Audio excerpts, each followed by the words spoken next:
Doing good. Yo, what's happening, people? It's your boy Michael, and welcome to another episode for the Juego Bonito Pod. Today with me, I have a special guest. We got the head of Ronaldo FC, Ronaldo's biggest fanboy, Statman Bains. What you saying, my bro? I'm good. You know how highly I'm gonna rate Ronaldo in this. This guy's gonna Has to spread be 10 out of done. 10. I wish I had my Ronaldo jersey for you can see because I have the what's it called, the '03 jersey from like the Vodafone one that I got for Christmas. So yeah, I'm a big Ronaldo fanboy just like you. But See, I rate that, innit? You ain't like Ty. With his Ronaldo agenda, send them to Al Hilal and that. Big up Ty. yeah, nah. I had to get that in. Yeah. Ronaldo's my goat, but yeah, we'll get to him later on. But yeah, so yeah, basically today, guys, we're just gonna I have a tier list ready. We're gonna review the player seasons because obviously both United fans. Thankfully the season's over, longest season ever. Let's just put it on the back of our heads now. We're moving on. Ten Hag era. Man came yesterday with his suit. He needs to get a new suit though. This guy has the same suit from Sunday. Yeah, I I don't think know. I that saw paycheck that. got cashed in yet. But I seen people complaining about it, and I'm just like, hey, let the guy live, man. yeah, what's that guy from Sky? Gary Cotterill, Oh, whatever that he's guy's doing too name is. much, man. I saw his What's Sky tweet today, and supposed? I'm just like, Gary Cotchery, man, you just need to keep your mouth shut. Why are you Yeah, complaining?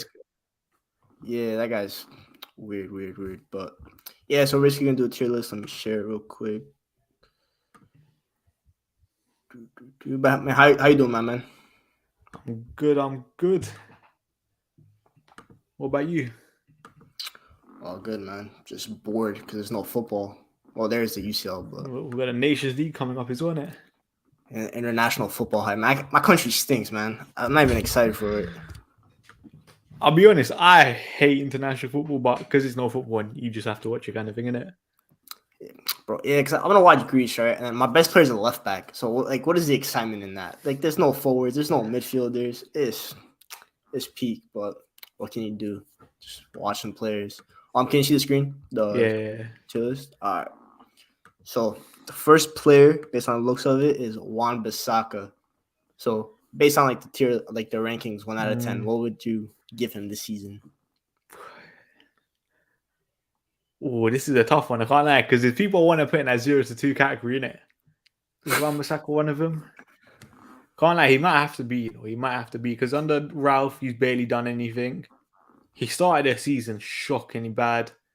And then I think he got a red card against Young Boys, innit? Yeah. But I can't lie, he had that period where I think from that Young Boys red card until that Leicester game, like before the Leicester game, where he was actually one of our better players, innit? But I don't know if that was him being good or if it was that everyone else being bad under that Simon Dolly. Yeah. But I'm still going to say 0 to 2 because, like, for a player of his price tag kind of thing, you expect a little better kind of thing, innit?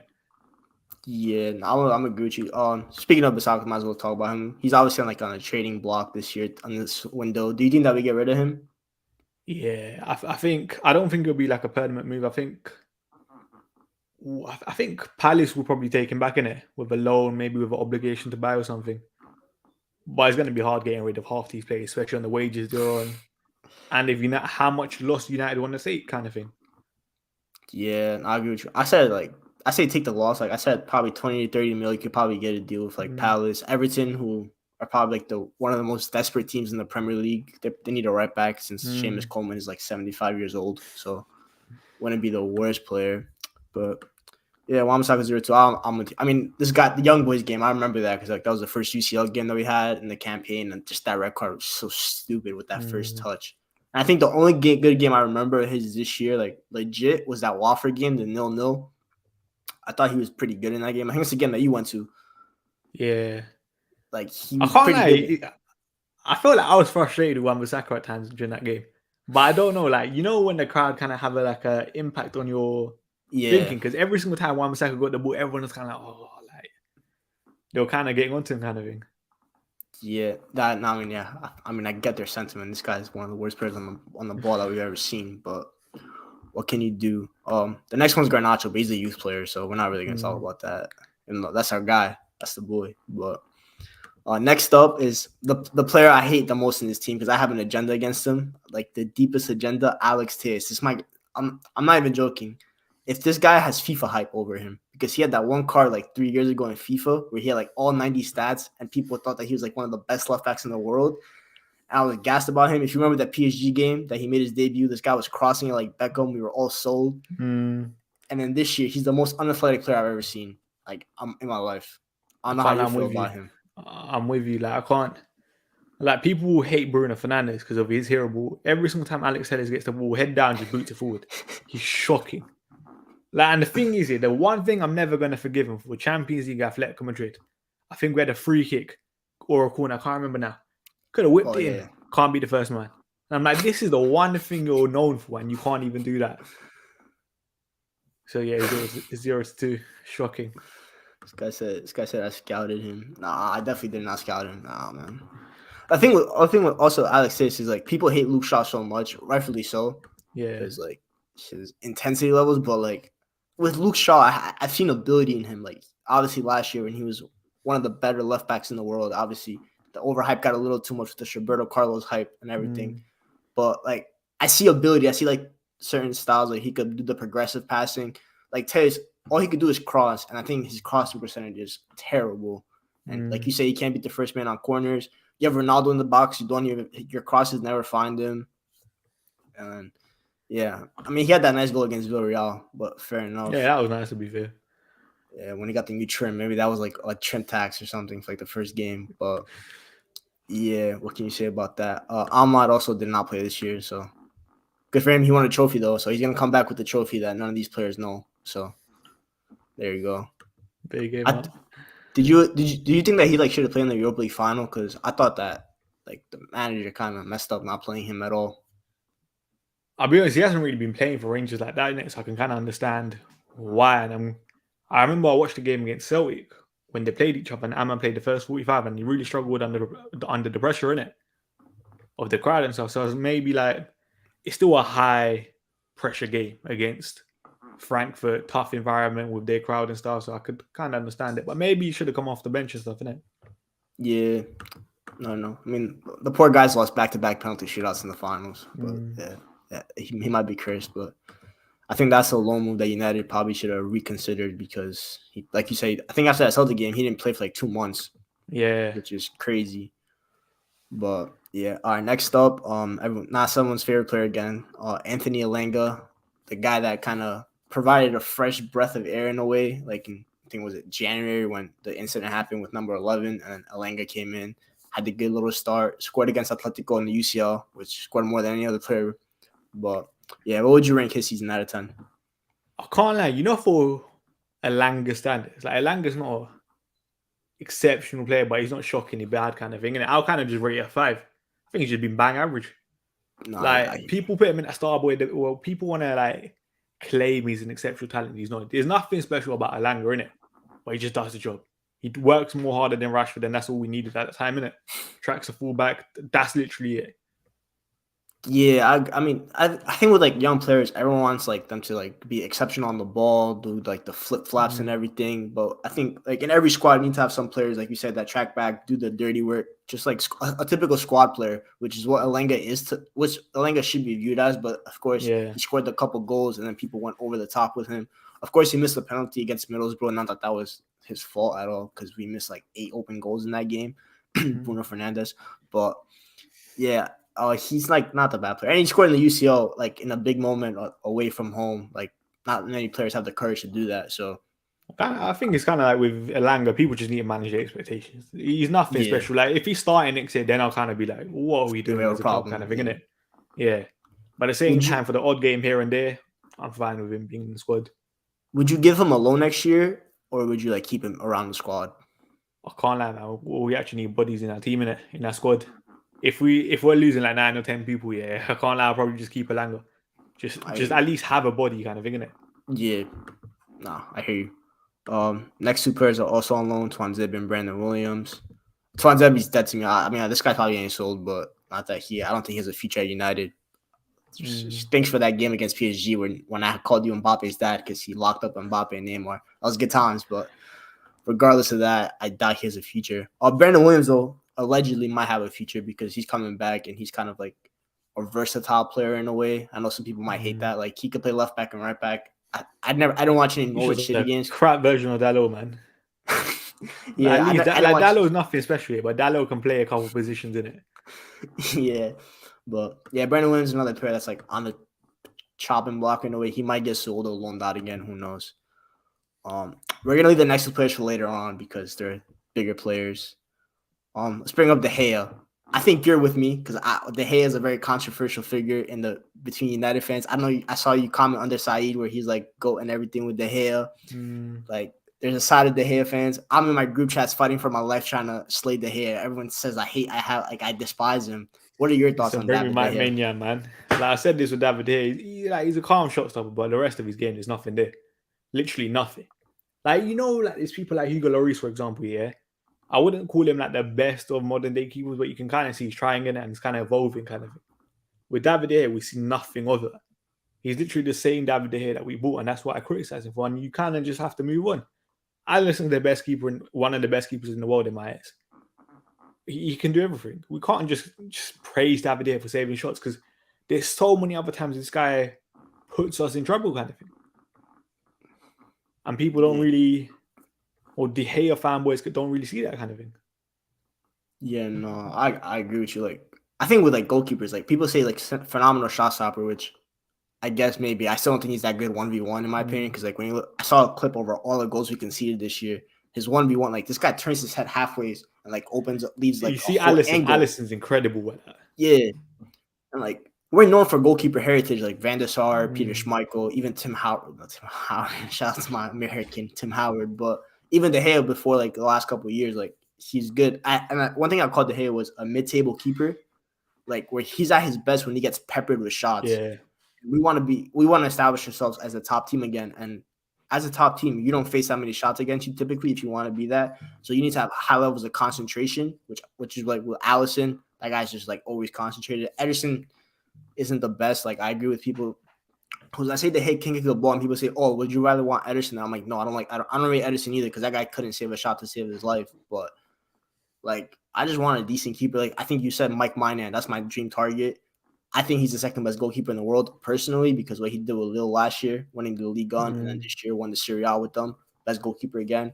That's a player that you would want, but who knows if we could get him. But yeah, with De Gea, I guess next year, I mean, we're keeping him. That's like obvious. So, but his contract's up, so hopefully we just let him go on a free back to Mallorca. We're renewing that, man.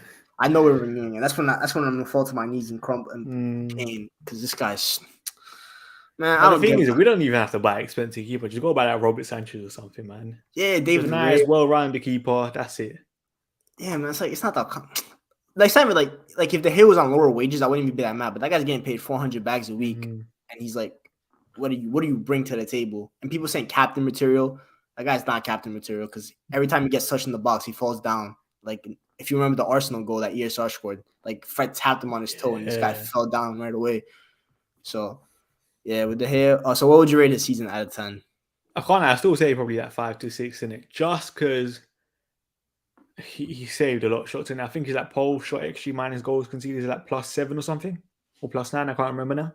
So at least he's still being a positive in terms of shot stopping. And listen, our entire team in front of him has been crap in it. So we had to utilize his shot stopping abilities kind of thing. He's had to save a lot of shots. Yeah, I mean, regardless of what we all said, our team was so bad this year that he's been one of the shinest lights, which is obviously what you don't want to say in your team. Typically, you don't want your goalkeeper to be your best player, but even the Liverpool's goalkeeper might be their best player, but that's for another discussion. So yeah, 5 to 6. Yeah, De Gea is like a high 6. We'll say like a 6.8 or something like that. We're not gonna have any 9 or 10s probably, so it doesn't even matter. Next up, I mean, Dean Henderson. Do we give him like the NA because I think he played 3 games this year? Played, didn't it? Yeah. When Dean Henderson played, I don't remember him doing anything bad. Like fair play to Dean Henderson when he actually did step in, but I think the only bad thing was that West Ham Carabao Cup game. If you remember late in the game where he drived up with the ball and he just kicked it right out of bounds. Yeah. That's but at the same time, like if a keeper's like in the middle of the picture, I'm not really gonna properly say, "Oh, Dean Henderson, what are you doing?" kind of thing. Even though I was angry when he done that. Yeah, I feel bad for him because like he never got the chance. Like obviously last year, when you look at the stats, your stats guy, obviously Statman. Like if you look at the stats, he was better than De Gea in terms of like helping us. Like we had more clean sheets. We were able to play a higher line because he's more of a sweeper keeper in a way. He's more comfortable coming During out that of his period, I line. feel like we had our best form during that March, April time, innit? Yeah, I think the Milan game he was really good. He made that big save. The Spurs game, which is what everyone's like, And that's when City. that's when he fully got gassed. And then the Liverpool game kind of crashed everything down for Mm. him in a way, which cause I guess people were not happy with his shot stopping in that game. But I mean, if the guy never got COVID in the summer, he might have been our starting goalkeeper this year, and who knows what would have happened with De Gea. So it's kind of crazy. But obviously, in the summer, he's rumored to leave. Do you think that we let him go on a loan, or do you think that we permanently sell him? I can't lie. I feel like it will be a loan with maybe an obligation to buy it. Like, I wouldn't mind Dean Henderson being given a chance, but at the same time, he's a big ego kind of thing, isn't it? Like, you hear the way he talks, he thinks he's ready to be number one, which is why I'm like, oh, go do yours, just go kind of thing, innit? Do whatever you want. Yeah, he speaks like he's a 10-year veteran, but he's like barely Yeah. been proven. And United didn't help with like giving him those high wages like really on. I think he's on over 100 bags a week, which like a backup goalkeeper is way too high in my opinion. Like, So he's a calm keeper, though, isn't it? Like, we've seen obviously what he done for United last year, what he done for Sheffield United in the Prem. Like, when people call him crap and all of that, I'm like, he's not crap. He's a calm Premier League keeper. Just we don't know if he's Manchester United standard kind of thing. And I'll be honest, yeah, I probably would say no. I think I we also could do think better like for cheaper. yeah, I think also like the rumors like Newcastle might be willing up to spend up to 40 mil. Like if someone offers me 40 mil for a goalkeeper, especially a Yeah. backup, like you just take that and run with it, and you just go find Like, you someone could else. sell Dean Henderson for 40 mil and just get Robert Sanchez for 25. Yeah, it's like that calm. Or you could even swap him to Brighton. Like you could like do a Yeah. swap with them too, like and just get the cheaper deal. So yeah, I agree with you. So yeah, he's an NA. Next up, Diogo Dalot. You go first on him. I think he's just in that 3 to 4 bracket kind of thing, isn't it? I feel like there's been certain games where he's been shocking kind of thing, but there's been certain games where you're like, in terms of progressing the ball, he's very, very vital. But at the same time, that final ball, his final cross is so bad. Like, people criticize Wan-Bissaka a lot for his crossing, and Diego Dalot is right now not a lot better. I'm not gonna lie. I think Wan-Bissaka is a better crosser. I'm not gonna lie with you. Yeah, you probably could argue that. Like I think I tweeted because he wasn't at fault for the goal against Palace because someone else was, but like I think Zaha cooked him 1v1. And I tweeted it out. Are we really sure that was better than Wan-Bissaka? Like, can you confidently say that? Because like with me, like Dalot, like other than passing between the lines on the first touch, like I don't think he offers anything else. Like, But I feel like his ball progression is so vital for this side just because I mean all this crap, which is why I'm like I still would prefer him over Wan-Bissaka. And I still feel yeah, like Dalot has like decent fundamentals that a new coach can kind of work with.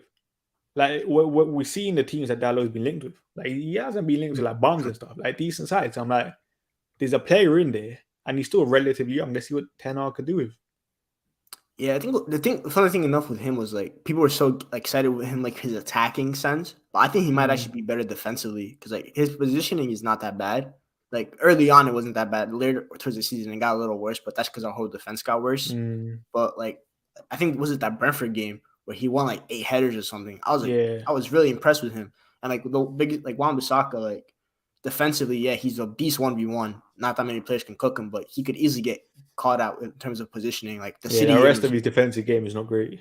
the City game was a clear example where like City were overloading on that side. He had no idea what to do, and I saw him get bodied by like Phil Foden, which I mean, like, come on, bro, like that's like you shouldn't be getting thrown to the floor by Phil Foden. So yeah, with Dalot, I mean, I think Ten Hag is gonna like him because Ten Hag likes the progressive players kind of stuff. So he might have a plan with him. Like he said, he's really young, so just work on his crossing. Like all summer, he should just be doing like 300 crosses a day, like in training. Just like your teammate's Ronaldo, bro. Just get him on the pitch and just practice crossing to him and just get better Thanks. at it.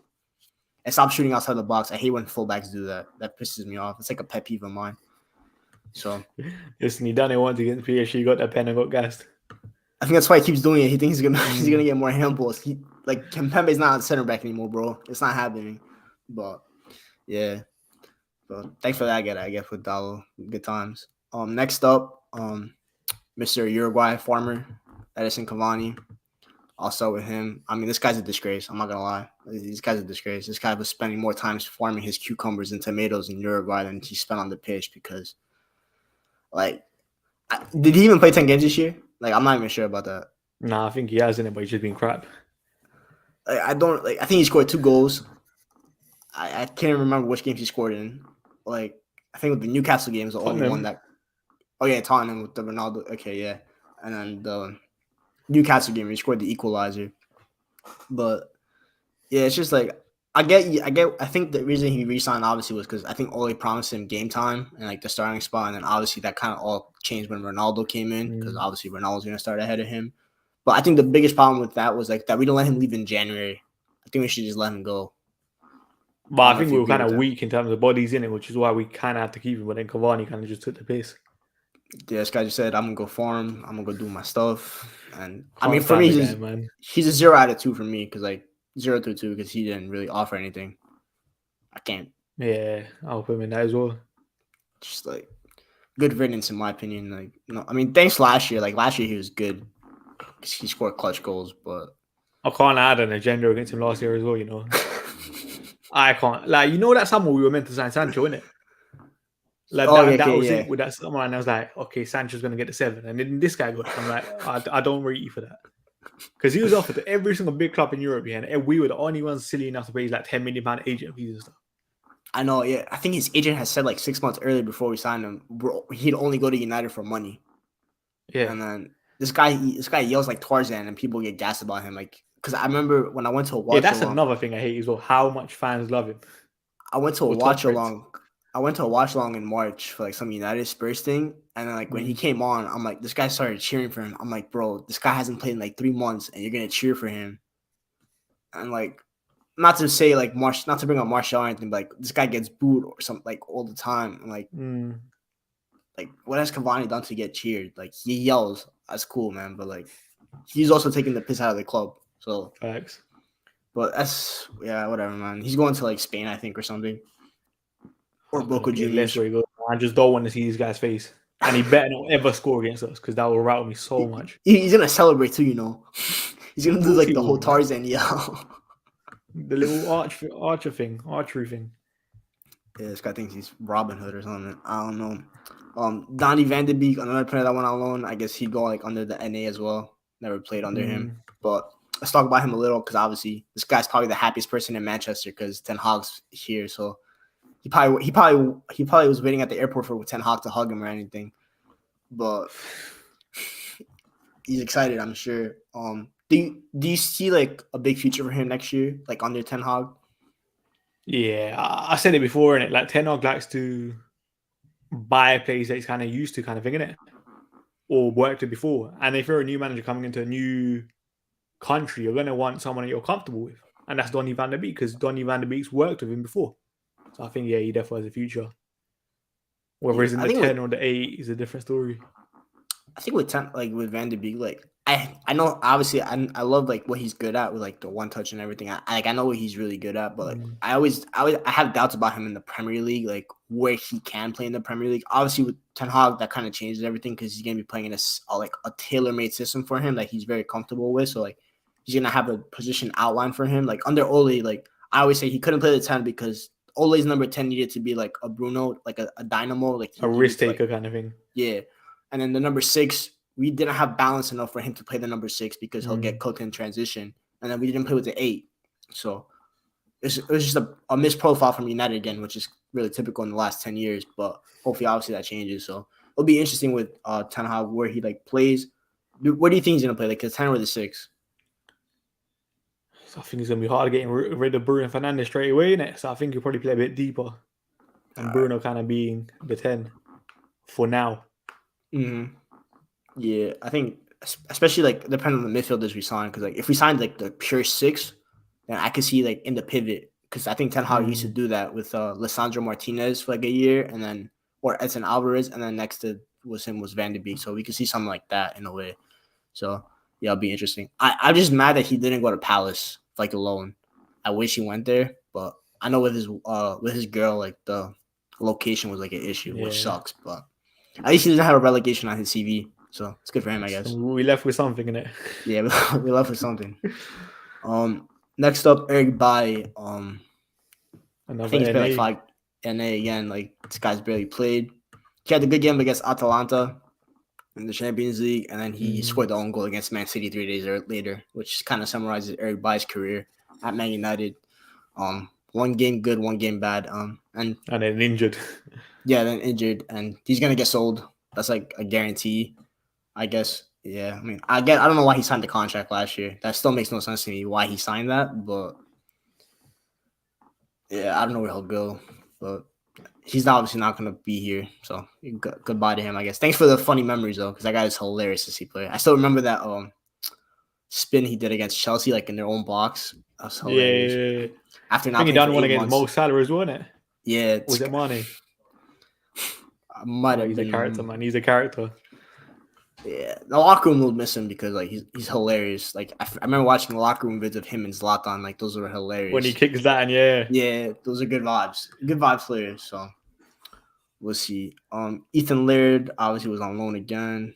Palestri, are you like? Have you watched much of him? Because like I'm not gonna watch him in La Liga, obviously, because I'm not gonna watch. No, he barely plays for Alaves and stuff. I love this, but I watched a couple Uruguay clips. The mad thing is, he actually looked all right in preseason last year, kind of thing, innit? Like I thought it was one of he surprised me in a good way, and for Uruguay, he looked all right. I can't remember what game it was. Oh, I think he started as like a right mid, but like I think Bolivia, maybe one of those countries. Yeah, it's probably one of those teams, but he actually looked all right, kind of thing. But at the same time, come on, man, like this guy's had 2, in my eyes, mediocre loans. I don't think the guy has got a goal contribution this year. We'll see what happens, innit? Like, it seems like one of those old school 4-4-2 right mids kind of thing. Mm-hmm. Like, in terms of we work hard for the side, his defensive numbers are decent going forward. I think he's not really there, kind of thing. When you compare him and Ahmad, I don't know. Yeah, when you compare him and Ahmad, like those were the 2 right mids we signed, and as like central alternatives in a way, I still think that's just like United just trying to be nice to us or something. But like him and Ahmad are such different players because like I think Pelestri just like a 1v1 guy. Like he's gonna be like a right mid, right footed, take it down the byline and like cross it in a way. While Ahmad's kind of like your 1-2 type of stuff. So I mean, it's kind of nice to have winger kind of thing. Yeah, it's kind of nice to have like the different profiles like with Ten Hag to see. So I mean, I'm excited to see what he does in preseason because I think Ten Hag's gonna give a lot of like different minutes to different players in preseason to kind of see who's what and everything. And hopefully, I think with Ten Hag, I also hope he kind of changes our loans like himself. Like he has contacts across Europe, so hopefully like he can help get better loans because I think bar James Garner, like our loan system is terrible. Yeah. Dylan Levitt had a good loan at Dundee. Yeah, he got him to a European spot. Yeah, and I think his fans played the year. I think. Yeah, he scored a couple. I think his contract's up though, so I hope United kind of. I think United got an option for another year though. Yeah, okay, that's good then. Because I really rate him. I think he's better than Garner in my opinion. But uncomfortable conversations I do as well. Uncomfortable because Garner's a little bigger and everything. But whatever, man. He's a different sort of like midfielder in terms of you actually receive the ball kind of thing. I want to see what happens with even Galbraith as well. You know, that's my boy Galbraith. That's a boy. I don't know why we sent to Doncaster, but yeah, I think he's a versatile player too. Like he could play right back and everything. His long range passing is incredible. But low key, James Garner might be the worst of the 3. You know, he is. Like you said, uncomfortable conversation. They're not ready for that discussion yet. We'll see what happens in preseason. And 10 hours, let my boys cook. Next up, Pastor Fred. Arguably, I think top 2 for player of the season, in my opinion. I don't know if you agree with that. I thought I think he beat the McFred allegations.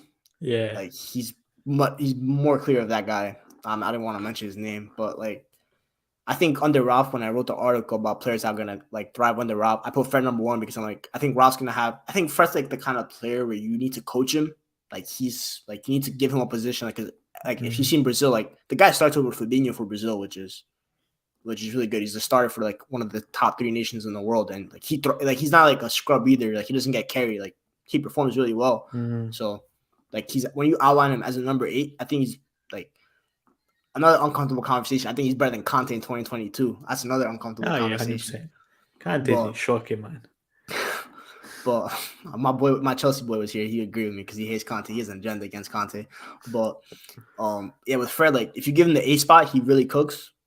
Then if you put him in a 6, he looks like a completely different player. So he's like that kind of player that you need to like specify a role with him. So Yeah, I'll put him in a. I don't think anyone's going to be in a 7 to 8 in it, so I'll probably put him in a 5 to 6. He has been one of our better players. I think since Michael Carrick came in, you kind of saw the upwards trajectory in terms of his form. I think he had a 4 game period where he didn't look that good, but I think he's come back from COVID or an injury in it. But other than that, I think he's been calm. At the start of the Yeah, season, like everyone was pouring it. So yeah. I think his worst performance might have been the Atletico game where Ralph kind of set him up, playing him in the yeah, Pogba Bruno midfield because like you can't play as a number 6 unless you're a no one traditional can number do that 6. job, man, in world football. Yeah, so he got set up to fail, which of course Ralph did that. But with Fred, I mean, I felt bad for him in a way because he gets scrutinized for like no reason. I think what was it yesterday? The report from Chris Wheeler said players were confused on why he starts over Pogba when honestly Fred's been the better midfielder in 2022. But that's for another discussion for another day. And then obviously his partner McTominay, like he just gets away with everything. But yeah, I think with Fred 6, yeah, it's like a 6, another high 6. Yeah. Like he's another high 6. You can make an argument for him. He's like one of the 3 players you can make an argument for 7 to 8 because he's been pretty consistent. But do you think Ten Hag has a plan for him? Like, do you think like come August he'll be in a starting midfield? See, this is what I don't know. Like in terms of does he deserve to start? Probably yeah. But say if we sign 2 midfielders, I think then it could be an interesting one. At the same time, like if we do get 2 midfielders, you're gonna have the 2 new midfielders, Donny van der Beek and Bruno Fernandes, and then Fred. They can rotate a lot. So I Yeah. don't know if he's gonna be a guaranteed starter straight away. Yeah, I mean, in my opinion, I think he should start in terms of balanced midfield, but I have to accept the fact that Bruno's going to be starting, especially when he got the contract till 2027, which, 2020. I'm going to be And he's 27 one of years like the old. senior figures kind of thing, innit? Which is why I'm like, Yeah, he's Bruno's probably going to be top. starting. When we discuss him, we'll get to him later, but yeah, Fred's decent player. Next up, Hannibal, another NA. I hate what they're doing to Hannibal right now. They're treating him like a passion merchant. I hate it. Yeah. It's But I disgusting. can't like, he's a bit of a hothead though. He is, and I think the one thing people don't realize with youth players is they need coaching, like to kind of get him to settle down and introduce like men's football. Because especially with Hannibal, because the way he got treated in the youth, like he kept getting kicked, and the referees didn't do anything. Like he has a temper, and obviously he needs to calm it down if he wants to be a successful player, like wherever he goes, even if it's not United. But the talent's there. Like since you're a youth guy like me, like that you wait for youth league game against Dortmund, like in that second half he was. Oh, I remember that tackle. There was a tackle I think near the corner flag, innit? Taken out. Yeah, like that, and then he was like so good in that second half. Like because the first half he was struggling a little bit, and people were onto him, and the second half he dropped a virtuoso. Like he was good in a couple other trophy games against like Lincoln, where he played against grown men, and like he was like the guy starts for Tunisia in in the international games and stuff. Like he started at AFCON, so like he's a proper player. So yeah, I think with him another NA. Hopefully Ten Hag is a plan with him. Would you loan him out, or would you like let Ten Hag kind of like keep him around the squad? I don't know, that's a tough one. I'll probably say loan, but it has to be a good loan in it. Like we said it like if he stays, I'm not mad because we're gonna have Europa League. You can play literally probably in Every all game. 6 of the group stage stage games. And then obviously League Cup, depending on how far we get, we can play him in a couple FA Cup in a couple games and the odd Premier League game here and there. I wouldn't be mad. Yeah, I'm with you on that. Like I think the loan needs to be like very, very solid. Like Yeah. a high tier loan. Like if maybe a high tier championship loan potentially, like if it's like a team that's like really ready for promotion. But like other than that, I'd keep him because I mean he's better than half the midfielders we have right now. But Facts. we'll see with him. But yeah. Next up, Harry. Well, I used to call him Harry Beckenbauer. Harry Maguire. Okay, so with Maguire, I'll start with him. Like, okay, so with Maguire, I don't rate him like personally, but I do think he's been over scrutinized. Like, he's been getting blamed too much, like defensive mistakes. Cause like we've seen games without him where our defense is still a calamity. So like I get he's at fault for a lot of like that week where we played Leicester and Liverpool where he was at fault for like 9 out of 11 goals. I get it, but I think the captaincy got to his head, or like it got like too much pressure.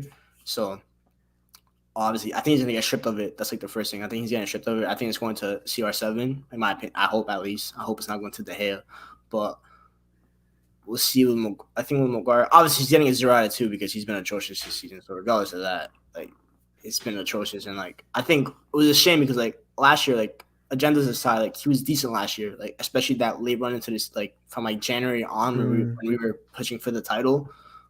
He was decent. Euros, obviously, he was decent. Back five tax or not, like you still got to play good. So yeah, it's a shame, but we'll see what happens with him. What are your thoughts on Harold? Shocking the season, isn't it? Shocking 0-2, man. There's no. Fam, words just can't describe Harry Maguire this season, innit? And the mad thing is, I don't even think he's been our worst player. There's another one I'm looking at right now. That's gonna be. I think I know who it is, but yeah. Joining him. Yeah, let's put him in 0-2. Obviously, like everyone wants him sold. I think you'll be in the same sentiment. Like you don't think he's getting sold. I'm guessing either, because like it's too much money, man. Yeah, we're not gonna take a 50-40 million pound loss on him. No chance. He might be on the bench next year, but I'll be honest, I wouldn't be surprised if he starts on 10. I tweeted that. I said Sunday. I think when he posted his like farewell message for the season, I'm like, I've kind of accepted the fact that he'll probably start in the beginning of the year, but come January, he might not be starter. It's that kind of thing. Like, because with the center back situation, I think the only center back we've been linked with is Pau Torres, obviously with the new links if he comes in. Even though I'm not sold on him and Varane as a center back duo because I think they're too similar. But Timber, he's a right back to me, like for United purposes. Lisandro Martinez, another short player, so we'll see with Maguire. Like I say this about all our centre backs. As much as we criticize all our centre backs, the structure in front of them is shocking. Yeah, you can't look world class. So many 1v1 situations. I'm like, you can have Virgil van Dijk. He will look bad in this setup. Like obviously not as bad as Harry Maguire because Virgil van Dijk's a better player, but you know what I'm kind of trying to say. Yeah, because with United, like. We don't defend in a high block, we don't defend in a mid block, and we don't defend in a low block. So it's just like we just hope. Yeah, we just hope that some like the player, like the other team, like misplaces a pass or something. So like, I think with Maguire, like when we've seen him in the front of a structured team in England, I know it's international football, but he looks pretty comfortable. So like he's not obviously he's never going to be worth the price tag that we paid for him. I think people could have said that in 2019 as much as it is true now. So yeah, just. Pray next season he's not as bad. That's all we really gotta do, and hopefully he's not. But I think his contract runs to 2026. I'll be honest. I know his contract doesn't end anytime soon, which is why I'm like, whatever happens, in it. He's here to stay. We're just gonna kind of have to get used to it, kind of thing, and just hope he either improves or gets eventually phased out. I think the only way we get rid of him is if somehow he plays better next year, and Newcastle come in with like a huge bid all of a sudden, and if they want to like get an English player, because like he is popular in England, so he's very. Man, he's such an Everton signing, you know. Let Everton on that club that just spent stupid money and stupid players, and like Harry Maguire's one of them. Like, they spent £40 million on a Iwobi kind of thing at that time, innit? And I look at Harry Maguire and I'm like, you're kind of in that same conversation. Like they could spend 40-50 million pounds on him, and I wouldn't be surprised. I'm just scared that United won't accept that if that ever comes in. That's the thing with United. I'm scared, like, are they willing to take that 30 to 40 mil loss on him? I'm willing to do it now, but I don't know. Maybe Richard Arnold's a different guy. And your boy Murtaugh, maybe he's different. Boy. Murtaugh. Listen, man, we made a profit on, what was it, Dan James last year, man. We might be back in terms of sales. That's like that. You understand how happy I was that day. Selling that guy for a profit is one of the most miraculous things I've ever seen in life. It's ridiculous how he did that. I thought he would have got for like 10 million. I think we got like 30 for him, and I was like, yeah, we got 30. I'm like, thank you, Bielsa. I'm like, thank you, man. Because if Bielsa, and the thing is that everyone knew like he was a lead signing if he was ever to go anywhere in the Prem. He was meant to go to them too, and we Giggs, man. This guy's freaking Giggs tax, man. Because I think I tweeted like I said, like when you look at championship signings, I can't remember the last time United signed a good player from the championship. It's been like so long. Like I don't know what our scouts are doing in that league. Like I don't know who they're watching, but it does not because you see Olise coming up, you see Bowen, Benrahma at that time, Fabio Carvalho that Liverpool just signed, which hurts me to my soul because that guy's really good. So yeah, United got to fix up with that championship. The Jet Spence maybe that's a new one. That's the next one. That boy's cool. Hopefully, Garner's been whispering in his ear. He's a United fan too, so you never know. Yeah. So next up, JS25, Jadon Sancho. He's probably gonna get a low rating, but like, all right, like with Sancho, you go first. I think for his expectations, he kind of has to be 3 to 4. But at the same time, like, I'm not really worried. And it's his first season in a new like league kind of thing. He's never played in the Premier League, which is why I can kind of understand it. And when you're a young player coming into a team that's so unsettled compared to like what it was at Borussia Dortmund, you can kind of understand him not having the best of performances. But at the same time, I do think he's kind of picked up. He had that period, kind of post Ole in the social. We actually looked alright. I think Atletico game struggled 3v1, all of that and stuff, but we haven't had fullbacks to help him either. Like, it's going to be a very, very difficult task. But I do think he's going to come good. I'm not worried.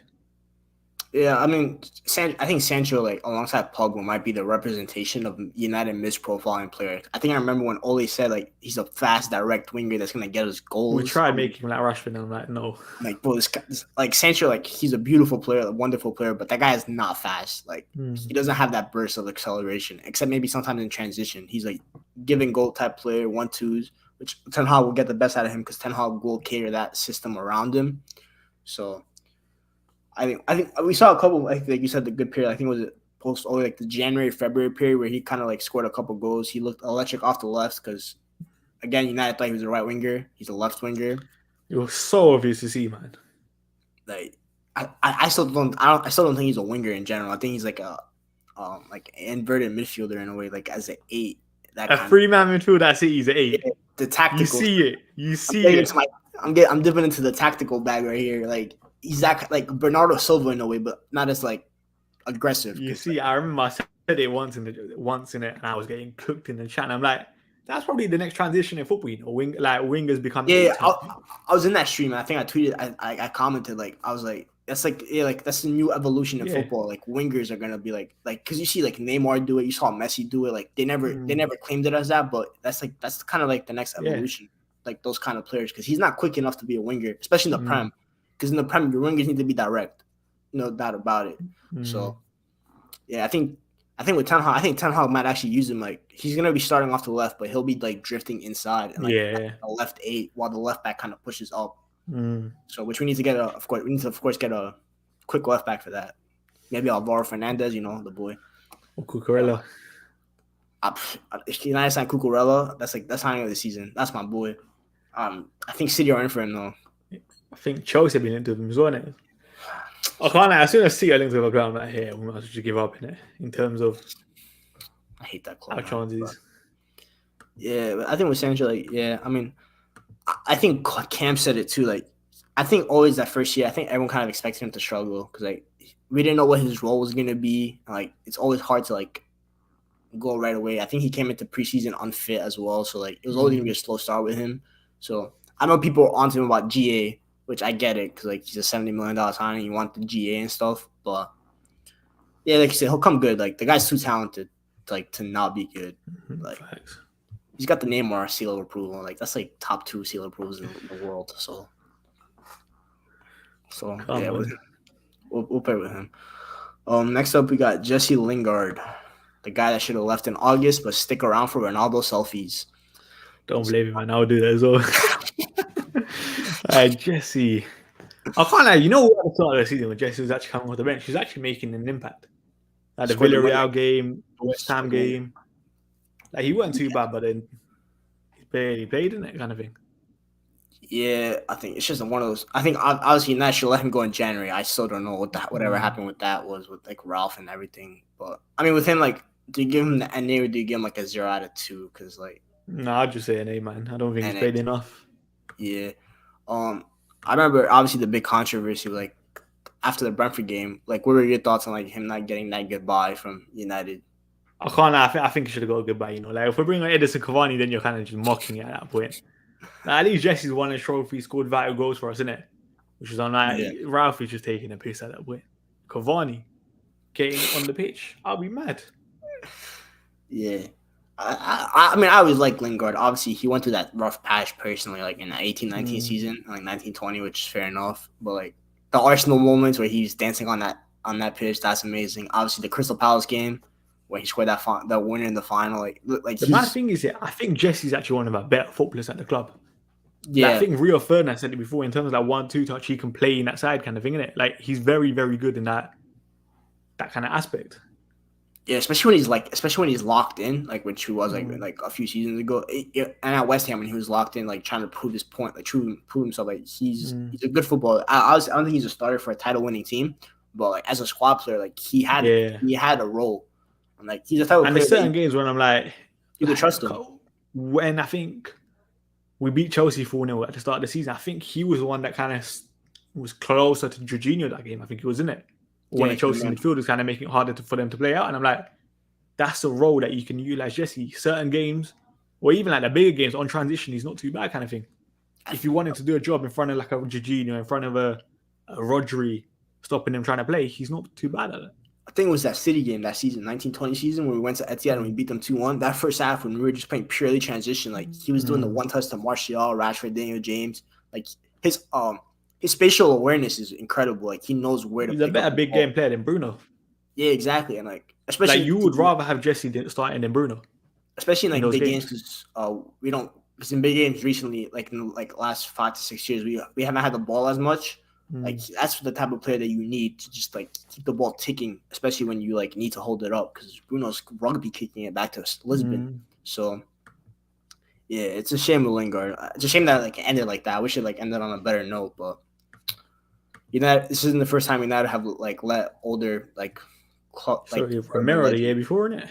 Yeah, Romero. Even Rio never got a goodbye either, and that's one of our best center backs of all time. It's not their best. Rio, man. You saw the Max Aronson today? Yeah, I posted in it.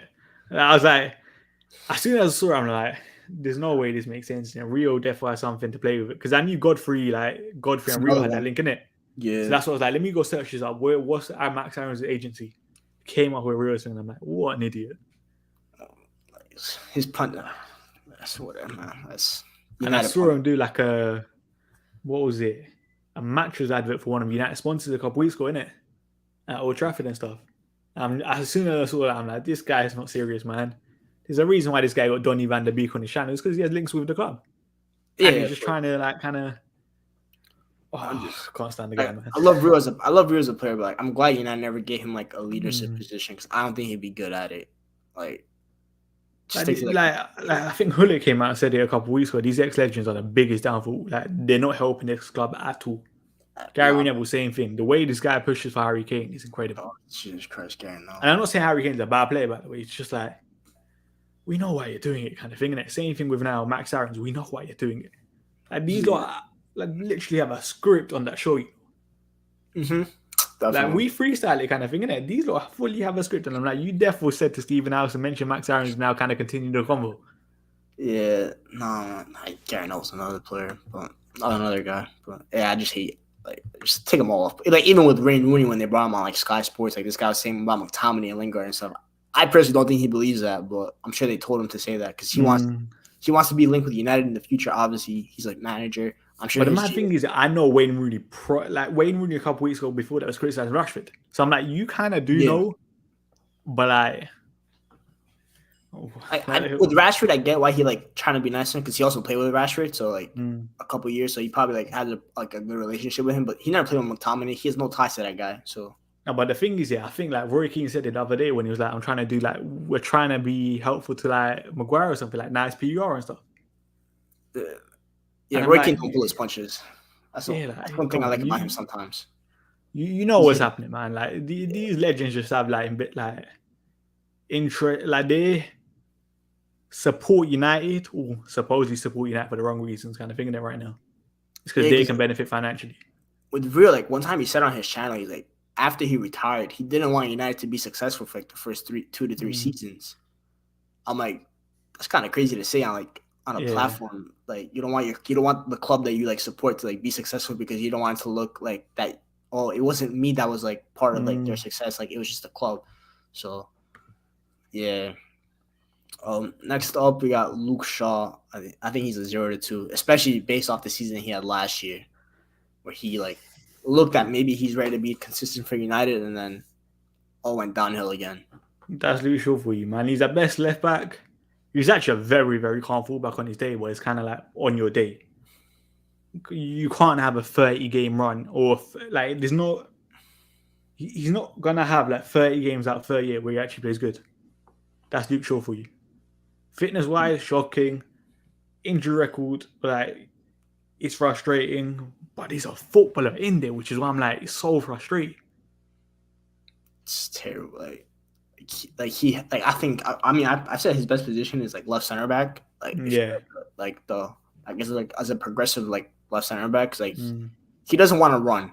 That's clear. He doesn't want to push up the field like a fullback technically should. So like I think with Ten Hag, I said it like maybe that's the role he could play, because I think with like the PSG game he looked good at like as a left center back. Like he could just pass the ball and he's like quick enough to play the center back role, and he's like his defensive awareness like help isn't that best. So playing in a 3 helps your defensive awareness. But the guy likes to tuck in all the time, so and he hates stopping crosses. So that's probably his best position. But yeah, terrible season. Like I think he started decently, like the first like 2 to 3 games, and I think he just got comfortable again. That's the thing. He gets comfortable too easily, and he doesn't care.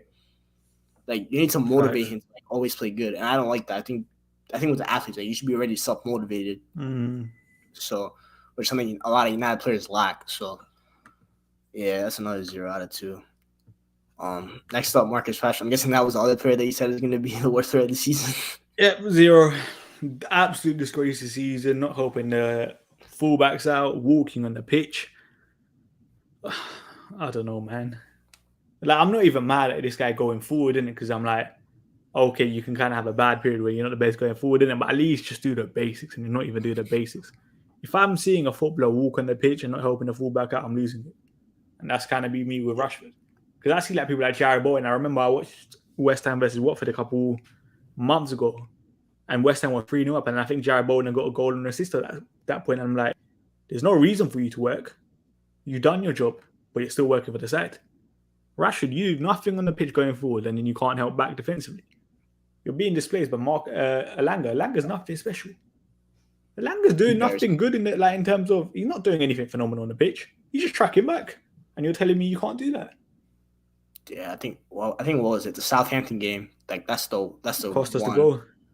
I think it was because it was an early game. It was an early kickoff. It was like 8 o'clock here. I'm like, yo, it's 8 a.m. and you're doing that kind of BS to making me watch it. I'm like, bro, you're not tracking back. And I was like focused on him too, because I was like, I saw the play and I saw him walking. I'm like, they're gonna score here. It's so obvious. Like it's obviously gonna happen. I'm like, bro, how do you like just like do the basics? Like you said, just like obviously like he's going through something clearly. Like because like I know people say that he's a dead footballer, but like he's been decent the previous 2 years. Like this is just a fall of like down a cliff in a way, and like you can't go from that decent to like that bad in like a span of 6 months. The only good thing is he can't get any worse. No, yeah, he literally can't. He hasn't scored as a starter in over a year, so like it's impossible to get worse.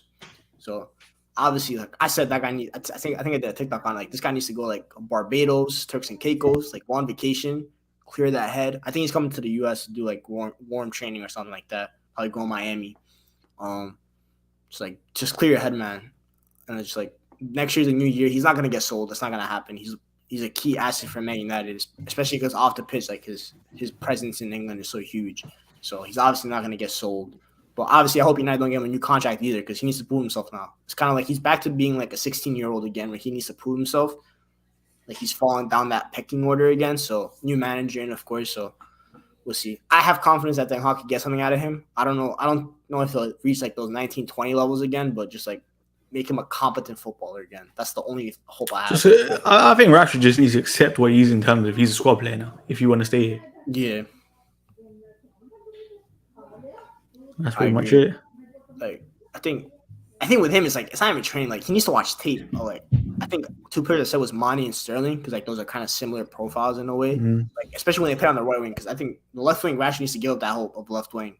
Like you got to give that up. Like that's Sancho's spot for now. Like maybe you could try to compete with him for it, but you're gonna lose.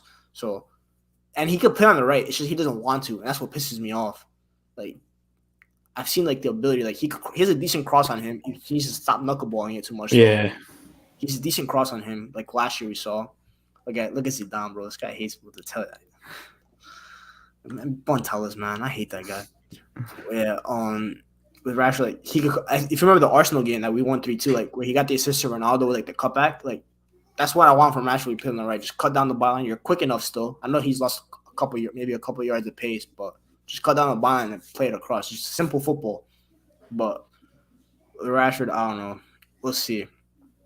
But Yeah, 0 out of 2. Obviously, I think you can create your own tier with him because of how much he's fallen off this year. But what can you do? Next player, we're not gonna mention him. Nemanja Matic, Uncle Matic. 5 to 6. I think when he's played, he's actually done all right. Actually, though, it's mad, isn't it? Because there's no one else like him in that squad, isn't it? He's a calm footballer, technically good. Can he play 2 games a week? That's another conversation. But when he plays, I think he's done all right. Against Atletico Madrid, when he came on, changed the game. How he didn't start the second leg was incredible in my eyes. And that's another thing Ralph got wrong. But I like him. And I'm kind of disappointed. He's ended his United career without winning a trophy. Because he deserves better. Yeah, I think what was it Ralph that said that he questioned why United never found an heir for Matic while Matic was here, which is a shame. Yeah, like I said, I mean that lockdown period that where like him and Pogba, that pivot, like that's like probably our most enjoyable time watching United like the last 3 to 4 years. So like it was like seeing him play. Like he's a good midfielder. Obviously, I still wish we signed Fabinho over him in 2017, but I get why they signed Matic because Matic was still like decent at that time, and prime Matic. And Jose knew him in it, which is understandable. And prime Matic was arguably top 3 DM like prime history. Like that guy was incredible to watch. So he's a DM that's very very to find because like he's so good defensively and he's like so calm on the ball. It's just like you just hope to find a little more athletic version of him. So United haven't been able to find that yet, but we'll see. It's a shame that like you said, he didn't win the trophy because like he's a winner. Like he won, I think was it 2 Prems with Chelsea, the Europa League. I don't think he was there for the UCL, but yeah, he's a good player. 5 to 6, a shame. Do you think that do you have like a player in mind that you think could replace him, like around the world? See, that's the problem, innit? Like closest thing to him, probably stylistically in terms of or physicality wise, is probably that Paulinho guy at Sporting, innit? Yeah. But other than that, I want him, but a lot of people are like questioning his like mobility and stuff. Yeah. Like, I don't really know, Like I said this. Say if we do get Frankie de Jong, the man next to him, I have no idea what United are gonna do. And that's one thing I saw today. Someone put on Twitter, like United are kind of being quiet on transfers. Like, there's like normally a certainty, and that was Jadon Sancho for like last year. We don't know who we're signing. I don't think the DM is such a hard position to find. Especially and I know we're signing midfielders, but I'm like, who? This guy said Conrad Lamer, who I still don't think he's a 6. Like as a pure 6. Bayern as well. Yeah, he's going. Yeah, I mean, Ralph ain't using his Austrian links. Let's be real. This guy has no pull. But yeah, I think we got linked with Salvage today. Allegedly, we put in a bid. I don't think it's true because the guy's like a tennis reporter. But first of all, I hate Milankovic Savic, his name, because we get linked with him ever since I was in high school. Biz put that today, and I was like, that's a great tweet in terms of words you hate seeing on Twitter. We've been linked with him. He's like the new Gaten and like Wesley Sneijder. We get linked with him every single year. He's a good player. He is a good player. Like I rate him highly, but he's also not a 6. So regardless of that, Boubacar Kamara, which was like the flavor of the month, everyone wanted him because he's French and everything. Played at Marseille. He was decent. Obviously going to Villa. I don't think United were ever interested in him, to be honest. That's just me. Yeah, if United wanted him, they would have got him, and it's clear to see what we clearly want. 5 mil. Yeah, he was 5 mil, I think. And also, like, if we were interested in a free agent, we would surely beat Villa to it. Since which is why I'm like, when people think, when they're worried, I'm like, United probably has someone else in mind, which is why I'm like, I'm calm with it. Good player, but maybe I'm kind of hoping Sangare. I'm hoping Sangare might be on the list. PSV guy. Yeah, maybe. Ten Hag likes him, so we'll see. Hopefully, there's like a surprise signing that we don't really know much about, kind of thing, and we just sign him, kind of thing. That's what Eric Bailly was, kind of thing. Yeah, everybody was signing. No one really expected United to make. That's the bag I'm trying to get into. F the superstar signings. I'm trying to get into like the hidden gem Liverpool's type stuff. Just like like even for example, we're linked to that final left back. I don't know much about him, but if United want him, go get him. Yeah, you're probably better than sellers, but yeah, it's not going to be that hard, is it? That's a good shot, Cooper Myers. It's a good player. I don't think we get him from Atalanta. He just went there last year, but it's a good player. They got Mason as well. So yeah, what player we went to? We'll say that guy later. Phil Jones, another NA, but yeah, we got to see him this year. We haven't seen him like 3 years, but yeah, that Wolves game though, he was good in that Wolves game. We got best defender that day. I swear he was that man in the match that day as well. Probably should have been. I don't know if he won it, but like he was incredible that day. The head this definitely deserves it. Look at these guys, man. These guys in my group chat. I'm fighting a losing battle with this De Gea guy. It's incredible. But I think when I wrote the article about him, the amount of hate comments I got for that from like his fan base. All I said was It's because you know what it is. It's because if you hate De Gea, people think you love Dean Henderson. I'm like, nah, man. I hate both of them. I want Magmanian. Exactly. That's what I want. That's what I've been saying. This guy's gonna end our trophy drought. That's what I'm saying. Yeah, I saw that. But yeah, Phil Jones, decent player. I mean, obviously he's a meme, literally a walking meme. But I think he's gone this summer too. So I think he's the last Fergie player other than him and De Gea. So we're down to last one, which is kind of crazy. We have a player from like 5 managers ago. That's never a recipe for success. But yeah, Rafael Varane hype, because this guy everyone was excited when we signed him. The CV man, like Wikipedia, 4 Champions Leagues, the World Cup, and everything. I have a hot take in a way. I think United need to stop signing players from Real Madrid, Bayern Munich. I don't think they'll be motivated enough to play at United anymore because they've reached the pinnacle. And like, will they be interested enough in playing for United? Like with Varane, I think he came for a paycheck. I'm not gonna lie. I'll be honest, like, say even if he came for a paycheck, I'm kind of fine with that because he's still a decent player. By the end of the day, man, I'm just gonna blame this on our midfield organization for this season. And obviously, on the ball is shocking, or not shocking, but like he's massive bad. deficiencies. He's like bad. For Real, he kind of looked alright because we're obviously Tony Cruz, Luka Modric were dropping deep, collecting the ball from kind of thing. But at the same time, man, for his expectations, Champions League, Varane, his age. You expect those kind of signings to bang straight away in it, and he didn't. He was meant to be like what people call him elite and stuff. He was meant to have that Virgil van Dijk impact kind of thing. And has he really even elevated any centre back next to him? Slightly. No. Slightly, that's all I'm going to say, because I think most of our heavy defeats have been without Rafa Varane in it. Or without Rafa Varane. That's the only reason I'm like 3 to 4, man. That's it. He kind of ran from the grind, though. Ran from the grind. Like, he wasn't playing any of the games that we got smacked for because he was injured. Which is I'm like, well, what are we buying you for? You buy a player like Varane for the bigger games. He was poor against Atleti too. Like shocking, man, in the first leg. Terrible. Yeah, so like you're supposed to like that's the team you played against too. Like you usually like you played in the Metropolitano before. Like that stage shouldn't be big for you. Like you're a big rock for around. You played at the Bernabeu. Like this guy was like shook. I think the other thing that people gassed him, like he came in that he did a walkout at Old Trafford like in the first day of the season. We never really done that for a player, and like we introduced him. He got the high five from Rio. Like we were supposed to sign 10 years ago from RC Lens and everything, and just like. Family, the Rio Curse, man, that absolute idiot.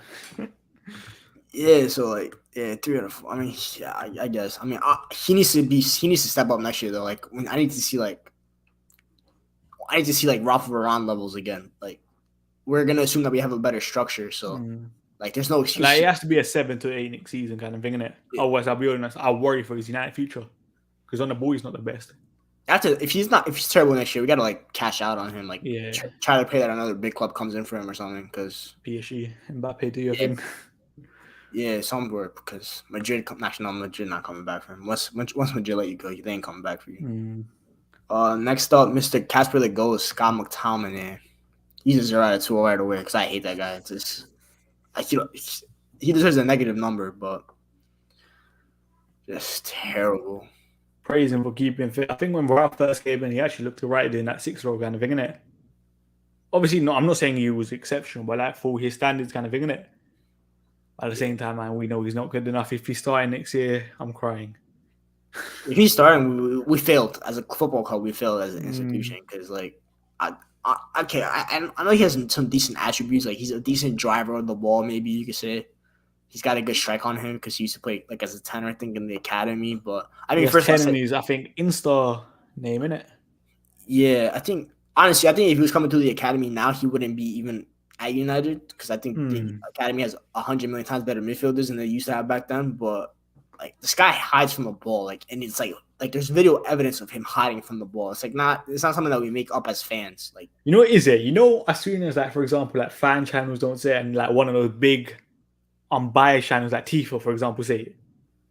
As soon as Yeah, Tifa said it, like he hides from the ball, and I'm like, come on, man, how can you continue backing this guy? It's not an agenda at that point. Everyone can see it.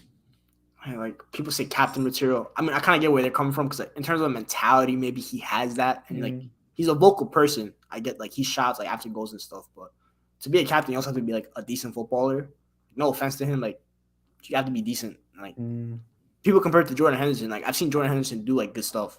Henderson has better fundamentals, kind of thing, in terms of he's not Yeah, hiding on the pitch, which is why I'm like, I never hear that debate, kind of thing. yeah. Like with Tom, like bro, just like stop hiding. Like it's not that hard. Like you're a midfielder. Like that's part of your job to like get him a ball. And like it's just I don't know. Man. I don't know if we can sell him. Like he's also his wages are like piss poor too. He's like on 20 bags a week. So it's like he's not even on high wages. And this guy will probably get another contract as well, you know. And then this guy, I think he's on contract until 2026, which is scaring me too. But and Burnley got relegated, so I can't even say go to Burnley. That's peak, man.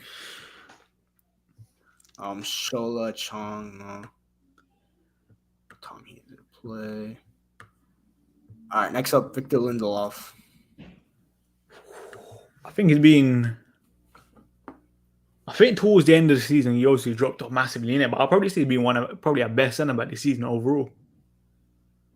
Yeah. Obviously, that's not saying much. He stayed fit, which I praise him for, because a lot of our other players can't do that. Probably say 3 to 4, like closer to 4 though, isn't it? Yeah, with Lindelof. I agree with that. I said our defensive organisation is poor, our midfield organisation is poor, which is why I find it so hard to judge the centre backs kind of thing. I mean, he's a good player. Obviously, he misses partner Rashford because Lindelof's like cash money that long diagonal with Rashford. Yeah, that was Ole's number one play out the playbook last year. He was running that every game. We even saw against Leicester this season. Yeah, Rashford's first game back. That's why I'm kind of excited for Rashford. Like, he scored first game back, looking to kick on and everything, and then we conceded right off kickoff. Finally enough, go figure. But yeah, Lindelof, good season. I mean, he obviously still has limitations like physically, but I think it was decent in that Brentford game again because like that's a team that kind of tries to bully you. Like he was good in the air in that game. So and there's games where you would have expected him to get bullied, like Ivan Toney, maybe like a Mikel Tony, and he hasn't even really got bullied this season like that. Yeah. He's just a calm player. I still think he should look for La Liga move, in my opinion, because I think that's a league that he'll thrive in. Like, he'll be, like I think Barcelona, like when they went for Christensen, I think Lindelof's a better player than him. Like I think that's someone did maybe. I think it's the price kind of thing, and they wanted Christensen free. But yeah, Lindelof's that's a good player. I see. Like I think he's a good squad center back. I don't think he's like a starter in a title winning team, but as a rotational center back, like he'll be playing the Europa League games most likely. That kind of stuff. Like it should be calm. All right, and then the last 3 players, the world class players. We'll start with Pogba first. You go first. Probably 3 to 4 in it. Actually, it depends, isn't it? For Pogba standards, I'll say 0 to 2. Yeah. With fitness, shocking. Like Ty always says, this guy can't even complete 90 minutes nowadays. Like he just tires out. Physicality-wise, kind of thing, he just looks horrible towards the end of the games. And I think he's got a red card against Liverpool. The big games when we needed him, has he really stepped up? The answer is no. He was given that more freedom against Tottenham. Did he really do anything? No, he's probably one of our worst players that game. He embarrassed me in front of Ian Wright and Michael Carrick that day. That was embarrassing. I was peak. Yeah, like with that bald head that he came out with, that new trim, that was terrible. I can't I'll probably say 0 to 2 for Paul Pogba standards. Because how highly I rate Paul Pogba kind of thing.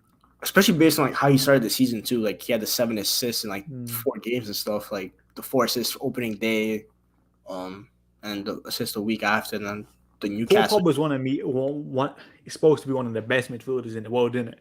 And I'm like you said it, the fit rapport with Fred, and I'm like, Fred deserves to be starting over you, and that I think says a lot.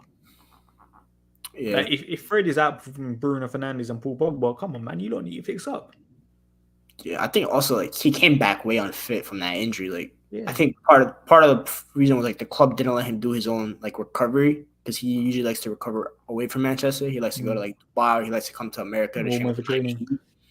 So and Ralph forced him to come back to Manchester to train, and I don't think Pogba trusts the doctors over there. So it's that kind of thing. But yeah, I'm never gonna say like he didn't try, but like I think there was a point where you kind of saw like he didn't fully clock out, but like he just wasn't as interested.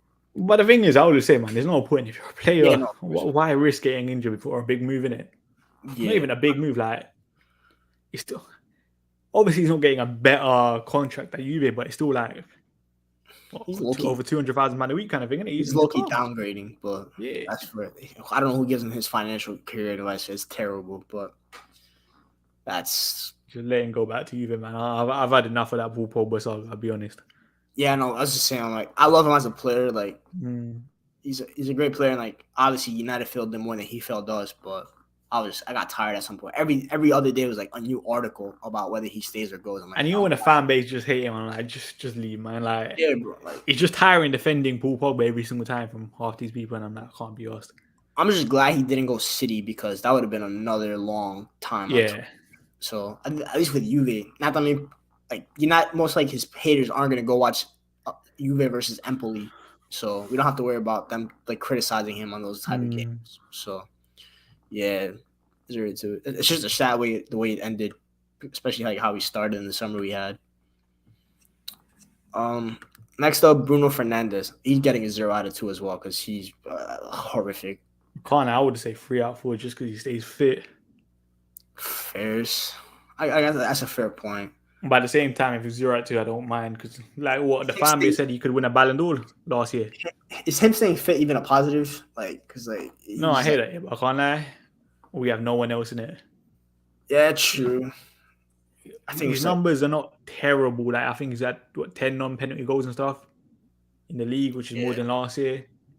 But at the same time, like, he's been so frustrating. When I always say this, my perfect example is the Liverpool game, when he lost 5-0. Why are you pressing Alisson for the first goal? The first goal. Yeah. Our midfield structure is gone, and I'm like, this is why our midfield structure is so bad. Like, you feel just like you don't have to do it. You're causing problem for the rest of that side, but like, because that people don't see that as a direct error, no one really says anything. But when you watch Bruno Fernandes, he does that so many times, and I'm like, under Ten Hag, if you're not more disciplined, I worry for you. Like, I'm fine with him losing the ball, and I think Ten Hag will be fine with him. But if you're ill-disciplined like that on the pitch, you're gonna struggle. Yeah, I think the thing with him also is where he loses the ball. Like, if he loses the ball in the final third and stuff, like, it's fine. You still have time for your defense to like get back and like adjust, set up in their block. But he loses the ball in their own half sometimes, and that's like you're a number 10. I don't know why you're losing the ball in your own half. Like the Palace game for a good example, he rugby kicked it back to like Zaha. Done that a couple of times as well this season. Watford, the number one. Yeah, the Watford away where it led to a penalty, I think, from McTominay. Like I think in Champions League he actually wasn't that bad this year. He was good. Like he had this, like I know he had like stats and like he had this, like he was like, some good. Of the quality of his assists was very good in the Champions League. The first one, the Young Boys one, that pass was incredible. And at the Atlanta game, he just like when we were chilling, like he just kept pumping balls into the box, which I have no problem with because you need to get a goal. But in the Prem, like I think after the Newcastle game, he just fell off a cliff. It just went bad, and he just like wasn't scoring. He missed it. I think he missed his only 2 pen attempts in the league this year, and both are crucial because like especially that Arsenal one, that kind of killed. I mean, top 4 was already done, really legit, but like it fully killed it. Yeah, and like especially considering who his teammate was, I don't know why he's taking the pens, but it's just like, yeah, I think I'll give him a 3 out of 4 because like he still like did, like you said, he did stay fit, but. I just hate the fact that he also got the new contract. I don't know why United did that. Like there was no reason to. The thing is, I'm not mad that he got the new contract, or if he had got like a pay rise kind of thing, innit? But the extension, like you should have just waited until Ten Hag kind of like fully saw him in it. I'm confused by it. Like, are clubs allowed to like just give you a rise without changing the years, or like do you have to like get? Surely you could do that. Yeah. If you're allowed to do that, I don't know why you're not just because I do deserve like he kind of did deserve a pay rise because there were some players that were earning more money than him that they kind of like Rashford and Martial did not deserve to get paid more. Yeah, like pay rise, I'm 100% fine with like the contract extension for that long, and I'm like, just wait because like no one's really gonna sign Bruno Fernandes, are they? Like no one's really gonna come in and offer this summer because like he's built a reputation for himself, like in terms of media, like they rate him so much that he can only go to like a bigger clubs, and those bigger clubs don't want him. Yeah, so like. we're the peak of his career. This is the highest he'll ever go. Mm. So we're stuck with him. It's long. I don't know if Ten Hag can fix him because I'm with the assumption like once you're that old, can a manager really fix you? Can he get rid of your tendencies, especially his tendencies? But the thing is that we see it sometimes for Portugal when he's a bit more disciplined on the pitch, innit? That's true. Like I thought the last international break he was very good in it. So I'm like, Yeah. you've shown you can be more disciplined. You just have to do it for 38 games a season kind of thing. I think with United also, I think that's also his frustration. Like I think he gets frustrated too much. Like what's going on around him, and he keeps trying it. I think that kind of leads to it. He plays like a child on the playground kind of thing, innit? When he's head taught. And I thought Ronaldo would kind of like help calm him down a little bit because like that's your captain on the international team. Like that's one of the best players of all time. Like you would think that maybe Ronaldo can calm him down. But the mad thing is, Ronaldo. You see Ronaldo sometimes frustrated at him as well on the pitch.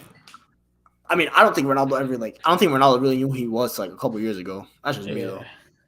But I'll be honest, I don't think Ronaldo or anyone in the squad like that. Definitely not. I think Pogba and De Gea might be the only ones because they have like they have a pedigree, especially De Gea is like I think Fergie probably talked about him and stuff like that, and Pogba's like, well regarded around the world. So and Varane obviously because that's his former teammate. Yeah. But yeah, and then last but not least, our goats. I'm guessing you're player of the season for United. Cristiano Ronaldo. Can't lie, he's my player of the season, but I still putting him 5 to 6. Fair. Like I genuinely don't think anyone deserves more than a 7. I think obviously Vital goals, 18 goals, 6 in the Champions League, 24 in all comps, 3 assists in the league. Like the numbers wise, it's been a decent campaign in it. But at the same time, like there was a period where he was just being overplayed and he saw his performance level dropping it. And that's not on Ronaldo. That's because Cavani was hiding every single week. Yeah. That's the only reason he's in the 5 to 6. And I say it all the time, like you buy Cristiano Ronaldo, the expectations are a lot higher, isn't it? Like any other player, this is probably a 10 out of 10 season, but this is Cristiano Ronaldo. Yeah. I mean, I agree. I mean, obviously, like when he came, like our expectations were a little higher because like we signed Ronaldo and everything. Like especially that Newcastle game, like he scored the brace and everything. And he scored I think he scored in his first 3 games at United. So, you were gassed, and then obviously, what happened in October was horrific. Like just the Liverpool game, the Leicester game, the Man City game. And yeah, like obviously, people can say he's stat paranoid because most of his goals came later in the season, but I still think that Spurs hat trick was incredible, probably because where I was. He scored against Spurs, Chelsea, and Arsenal. Those are 3 big sides. Yeah, and the thing with Ronaldo is most people call him the pen merchant, but I think he only scored like 2 pens this year. Yeah, I think it was Arsenal and Norwich, if I remember correctly. So, like he was scoring, and Brentford 3. So like he scored big goals, like the UCL, like I think the Atalanta goal was, I think my favorite goal because like when I watched the goal, I didn't even know it went in. I just threw my phone because I was watching on my phone. I just threw my phone because I'm like, what the hell happened? But like, it's just a shame. I'm glad he's staying. I'm sure you're glad he's staying too. I don't know, unless you want him to leave. I don't know. Because like if I'm buying, I don't mind in it kind of thing, and they just stat pad there and win a trophy. But at the same time, man, I want to say in it that Ten Hag, like the question asked to Ten Hag, what does Ronaldo offer? And it was just silly in it. Like he's one of the greatest players in football. He just like goals. I like to respond. What kind of a stupid question is that? What does one of the greatest players ever to play football offer? Like, you don't ask that. Nah, it's interesting with him. You don't know. Like they didn't ask what does Marcus Rashford offer. That's what does Cristiano Ronaldo, a Ballon d'Or winner, a multiple-time Ballon d'Or winner, offer? Silly, man. Yeah. I just hate that he's going to be in Europa League. I don't think he's going to play in any of those games, especially like the group stage games. I think he's not going to later rounds. He's not going to start playing until later. I'm still going to feel weird seeing him in the Europa League. It's so weird. We're such a he don't deserve it, kind of thing, innit? We're so bad. Like 37-year-old trying to like save our season. And it's kind of like his mentality is massive for the side in terms of we lose, he cares. Like I think even at one point can't remember what game it was. Like he just booted the ball at the technical error, and I'm like, okay, that's kind of stupid in a way, but at least he's kind of showing something that he cares. And like people can say it's because of his like own personal ego and stuff. Fine. If it is because of his own personal ego, I'm fine with it. At least he's doing something. He's playing for something because a lot of these players were missing towards the end of the season. Yeah, I mean, I think the perfect picture was like that Southampton game, like with the rain and everything, where he looked like sad and everything. Yeah. That's kind of looked broken. Yeah, it's just like I think the reason why he didn't leave is because how bad of a season we did. Actually, I think if he had a better season, I think he would have been more likely to leave because like he doesn't want his reunion at United to be Yeah, remembered as him finishing trophyless. I think Like what Fabrizio Romano said make Manchester United great again is probably it's apparently what Ronaldo said, isn't it? yeah, he's a guy that loves narratives. Ronaldo, Yeah. like he wants the narratives and like the narrative, like he like I get if it's like Europa League, it's beneath him, but like if he could bring a trophy back to United, that's the job done for him. Like He hasn't obviously, won a trophy in 6 years. I know his ambition was obviously Premier League and Champions League. But let's be real, this club is nowhere near ready for that. So, an FA Cup, I think FA Cup might be better than Europa League because this is a domestic trophy. Like it might be remembered better. Nah, I think Europa League, gets us back into the true. Champions League, European trophy. I ain't saying no to that. Yeah, I mean, I'm not gonna say no to the Carabao Cup right now. Yeah, So same. I'm desperate for any trophy. Audi Cup, like Spurs, like 5 years ago, I'm ready for any trophy. But yeah, I just hate that I hate that his comeback was like that because like I hate this club made me doubt him because like in that January period I was starting to doubt him, but that's why I hate this club because it made me doubt my. You can never doubt Ronaldo in it. You can never doubt him. That's kind of the reason why I was kind of happy he never came back because like I just wanted to keep my happy memories of him when like because obviously I think you're a little younger than me like when I was 7 like that's when like he got me to United like that 07-08 season, so like. That's what I wanted to always remember him as. And then he came back, and I'm going to have these pictures in my mind. So that's what I hate a little bit. But it is what it is. But, yeah, obviously. I know you also lost your bet because he didn't play the final game of the season. So I know he didn't get to 20 goals. Bruno Fernandes cost me, man. You should have given him 2 penalties and I would have got it. That's true. Oh, yeah. That Villa game was the day before my birthday, too. This guy, Bruno ruined my whole birthday weekend. I hate this guy, man. He's a crook. Obviously, the managers aren't here, but what would you give Ralph out of 10? 3. As manager? Shocking. Give him are you nice? I gave him a 0. You're a better man. Actually, I wouldn't even man that. You've just been shocking, innit? Like, talks a good game, but at the same time, like, I get the squad. Was like not the best squad to work with, but like this guy's tactics are so bad. Like, just do something, man. The first 2 months were right in it, where it's like we weren't getting results. But I was like, yeah, the performances are there. We're improving as a side. Our defensive organization was better. We're creating chances. But in the last, since the Atletico game when we went out, yeah, too bad, the whole club just got like that. I think Laurie was like the club just got lost and like everyone gave up. And I think the players were kind of right. Ralph is talking too much. Like, it's not going to have a positive impact at all in it. But at the same time, it's kind of like the season was done at that point, which was like, I think I clocked that too. I think I was like in the beginning, I was happy because like after Ole was his press conferences, I was kind of nice. I was happy with Ralph's like brutal honesty. But at some point, you got to cut down the brutal honesty and just like keep some stuff. And that's what I think like the senior players were kind of unhappy with. And I'm like, come on, man. These are the ones that dictate the dressing room kind of thing, innit? And this ain't Germany. Like you can't be saying that kind of because United's name is too big. Whatever you say, every single word that you say will be micro analyzed. Like no matter like any letter, any syllable, all that kind of stuff. Like you already see with the Ten Hag, like they're already getting after him. Like they hired a body language expert at the Daily Mail. So like, I'm like, what is going on here? So you're just doing too much kind of thing, innit?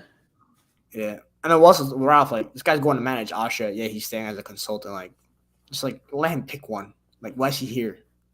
I'll be honest, man. I barely think we're gonna hear from Ralph after this, man. I don't think he's gonna be involved massively within the club. I don't think that Hag even rates him. Yeah, like you saw the way Ten Hag spoke about him in the press conference. Like on Friday, I was like, okay, maybe in it because Ralph was like, yeah, I spoke with Ten Hag. Seems like he's gonna keep me on and stuff. But like Monday, I was like, yeah, man, Ralph ain't rated at all, man. It's and it's good. For example, like AC Milan didn't go after him because they could have got him. Look at them now, won a league title. They wouldn't have won that league title if it wasn't. Yeah, if Ralph was there, they ain't winning it because he would have changed everything. And I'm like, I think Maldini said he was gonna walk out. So yeah, big up AC Milan, by the way. That's heritage. United. You need to take some hints because that's where you need to be soon. That's a heritage club right there. That was your brother. That's the teams you were competing with. AC Milan have done so well in terms of that squad. They got a perfect balance of like young players coming through, like people like Rafael, and then older senior players. Yeah, I love Rafael. And then people like Zlatan kind of just leading the line, not leading the line because he barely plays, but when he does play, he gets goals. But he's just a massive in that dressing room kind of thing. His speech, I don't know if you heard his speech from yesterday. Oh, he was brilliant, man. Incredible. I'd run through the wall for that guy. Yeah. Person. Like I think his loss might have been like a crucial one, like in the locker room that people just don't talk about. Like our trophy trout kind of started when he left, in a way. Like, But it's kind of at that time there was still a lot bigger egos at United in a good way in terms of they would have died for Jose Mourinho in terms of people like Nemanja Matic, Paul Pogba during that time. There's that, and even Eric Bailly, his signings were very, very good for in terms of what he wanted, kind of thing. Even like Henrik Mkhitaryan, look how he's kind of reinvented himself under Jose now, playing a bit deeper midfield at times. Yeah, I guess with that. I think I think the thing with United is they lost Carrick, Rooney, and like Zlatan like in the span of like 6 to 12 months, and those like were the three. Rooney and Carrick were obviously like the heritage guys, and Zlatan just brought his alpha mentality to the team, and yeah, but that's crazy. Yeah, as for Rafael Leao, Fernando Santos, let me tell you something, because we need Ronaldo to win the World Cup. You better not start Diego Jota over him. I'm gonna be fuming. I can't stand Diego Jota. I think he's crap. He's a Liverpool Bruno. That's all he really is. Oh my days, man! You know when people compare it to Sancho, I remember I tweeted something. It was like, I can't remember what I tweeted. Liverpool fans got mad, and they were comparing him to Sancho. I'm like, Sancho's a better player. I was just getting cooked for no reason from that fan base. I'm like, what did you not see in him? I think the thing with Jota is like Luis Diaz came in and like he impressed me because like he's got the flair and everything, but like he showed him like Diaz came in and Jota went on the bench right away. Like he showed him levels in a way. But yeah, forget about that club because F that club anyway. But quadruple hype, man. Anyway, I think that Sunday was like I think I was watching our game. I don't know why. I didn't know why I put that game. I don't even know why I put that game on. But thank God City won. That's all I'm saying. Even though it hurts me to say that. Last comment, Pogba and Jose. Well, they didn't like it just at the end, but they like first season. You know when Pogba and Jose had that picture? Yeah, after the Europa League. Yeah. Oh my days, man! I thought we were gonna win it all then. Because I think Pogba also came to United partly because Jose wanted him there. Like he wanted to work under a world class coach, and Jose at the time was a world class manager. So they liked each other. It's just towards the end. The thing with Jose is like he likes you at the beginning, but he could easily burn the bridge between you very quickly. He can flip very easily, kind of thing. And once it flips, that's it. There's no going back. Yeah, there's no going back. But yeah, that's pretty much it. United season's over. Just new era. Hopefully we get linked to some players soon because I'm getting bored. Like we're saying for this team, I'm out here gassing up Harry Winks to United because I'm that bored because we're not getting any players linked. Like the Frankie news have kind of died down. I don't know if we're gonna get him. Do you think we're gonna get that over the line or no? I saw PSG being linked with him yesterday, and I'm like, if it's PSG, United is going PSG. Mbappe. Yeah, actually, let me get your thoughts on like the Mbappe stuff because obviously that's like the biggest saga in like the last century. Fam is ridiculous, man. Like I don't think any player should be given that much power. I think it's ridiculous. Like even Ronaldo, Messi, no one deserves it. The money is ridiculous. Like I say it all the time. PSG could replace. They had Christopher Nkunku in the academy before. If they had Nkunku instead of Mbappe, they're not doing any worse. They're still winning the league and they're doing crap all in the Champions League. Yes. Fair. Like PSG just need a complete kind of change in terms of the way their clubs run, and we everyone knows that like the academy is not bad, you know. Like Moussa Diaby came from the academy as well, and Nkunku came from the academy. Mike Maignan was there. Yeah, it's another player. That Xavi Simons guy. I mean, he's not as good anymore. And there's also another couple players like that are underneath his level that are really. I think they got a guy called Emery, 16 years old, quality. He's cool. Like they actually could have a decent future in terms of just trusting their own kind of thing and just change what they're doing. And I want to say, if you want to look at a way clubs run, and I don't think Bayern Munich run brilliantly, but just sign the best of your league, you will do just fine. The only problem with that is League On refuses to sell to them. Like, what is it? Let's be honest, man. The money's too big in it. Like, if PSG put the money down, they will cut. Oh yeah, of course. I mean, they also can afford to pay tax on like the signings. Let's be real. Yeah, like it's not going to affect them. £300 million apparently signing on fees for Mbappe. You're fine in terms of money. You clearly don't care. But at the same time with the Mbappe thing, I was like, as soon as the government got involved, because I swear Emmanuel Macron was talking about this saga like a couple months ago, and I was like, this clip. It's bigger than football. It's bigger than football kind of thing. It's crazy. I mean, also World Cup. If the World Cup was in the summer, he might have actually left. But it being in the winter, I don't think the Qataris were willing to let him go before the World Cup because they needed to use him for advertising leading up to it. Like I think PSG were just in Doha like a couple weeks ago, and stuff like that, doing stuff. So yeah, like you said, it was bigger than football. But I kind of like it in a way because like obviously I don't know how much cap was in the statement, but he said like I have a mission to like live up because like he did go to Paris to win the UCL, so he hasn't achieved that yet. So I kind of get that he has like unfinished business, but No, I can get why you want to stay, but at the same time, I don't think PSG were right to give him a new contract kind of thing. And I would just let him go, especially on that amount of money. I was like, you can do a lot better. Like you could have sold him, well not sold him, but like just imagine what you could do with £300 million. Yeah, I think like, I should have seen it coming when they didn't sell him for 200 mil. Like last season. But say even if it's like 100 mil, yeah, you could have spent that money on, for example, get Paul Pogba or something, get another midfielder because that midfield is dead in my eyes, other than Marco Verratti. And I like Paredes to an extent, but they could do with a lot of work there. Yeah. Like goalkeeper wise, man, why would you have Donnarumma and Keylor Navas winning books over what £180,000 a week for both of them? Like, I thought Dean Henderson and David De Gea was bad, and then I see that, and I'm like, they low-key downgraded too. Because I don't rate Donnarumma at all. I'm very against him. I was on record saying that Milan upgraded, and obviously it showed because they just won Serie A. So like that's a play you could have gotten. You could have gotten Mike Maignan for like 30-40 mil. Yeah, but they had him for free. Yeah, they also had him. That's another thing. But also Ousmane Dembele, that's another player they could have gotten and go sign. Yeah, like that club just frustrates me in terms of the way they run, kind of thing, innit? But say if they do get Lewis and Campos, yeah, then they're fine. I think people said like he's from a selling club. I think that's kind of what the director need because they have enough big name signings already. You just need to go get them like. They just need a vision as a club that they follow. Like Galacticos never work. Real didn't win enough with that side either. Yeah, they did not. Yeah, I think, and even when you look at the 09 window with them, like Bar Ronaldo, who was a Galactico, Benzema was like, I don't think he was a Galactico signing, but he was a very popular signing still. And then Xabi Alonso, like they just signed really good players, and obviously it didn't end up working out until they signed more players. Like they didn't win anything. They won the La Liga, but they didn't win anything until Modric, Kroos, and Bale came in for Champions League. So. Yeah, Galactico hype. That's why I say United need to stop focusing on this shirt sale stuff. Well, just go sign decent, average players like that will know how to play football. And someone like Fabian Ruiz, for example. That's a good De Jong alternative as well. That's someone that we should be looking into. That's someone I think Bayern Munich should be all over, man. Yeah, you're a big Bayern guy. My boy, my other co-host, he's a Bayern fan. So I think they should move Kimmich back to right back. I mean, they just signed Mazraoui, so we'll see. Yeah, that's what I'm like. They kind of calm in it, but like, that's what I would have done. It's interesting because that's what he played when they were. Yeah, I think there's a link with Mane, which I would love for them to get Mane because it takes him away from Liverpool. So, that's.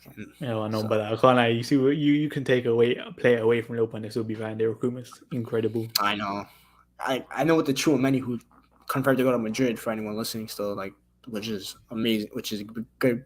Madrid, man, I hate that club sometimes because they just show you levels on like how to actually build a club, and it's just sad to see like your own club not doing it. But Liverpool, I think they're linked with Vitinha now, that guy from Porto, like 12 mil.